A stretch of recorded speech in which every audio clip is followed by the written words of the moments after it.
Camelot is once more a castle in northern France. And while its fairy tale appearance may look computer generated, it's actually real. The castle is like the seventh cast member. You know, it's such a huge part of everything that we do, and it does so much of our work for us because, you know, when you see it, you don't have to imagine it, it's there. Well, all the time that filming's going on, the Pierrefonds Castle here remains open to the public, so visitors are getting a real close-up glimpse of how a major television production is made and how history is being brought to life.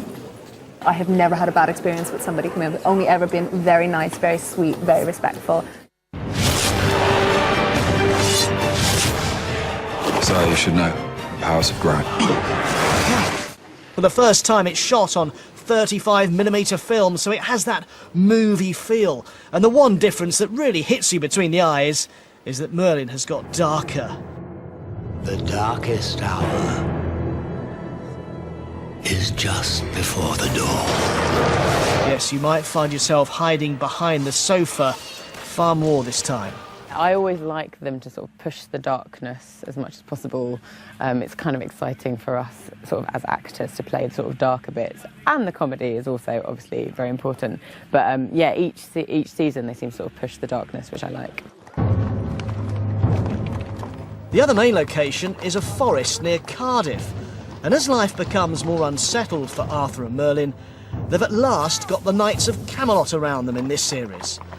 Arthur's uncle also arrives on the scene, while Lancelot makes a return to the team.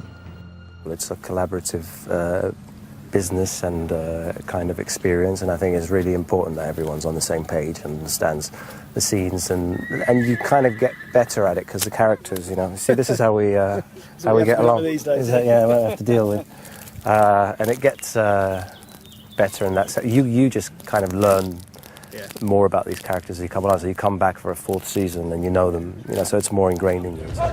They may have evolved as a team over the last 4 years, but away from Merlin, who would they pick to be at their round table? Probably have Bill Murray, because he's hilarious. Have to have Meryl Streep and Judi Dench. Always have to have them. Attila the Hun, Catherine the Great, Cleopatra, Mark Antony and Caesar, because I want to see what they talk about Cleopatra. Mike Bushell, BBC News, in Camelot.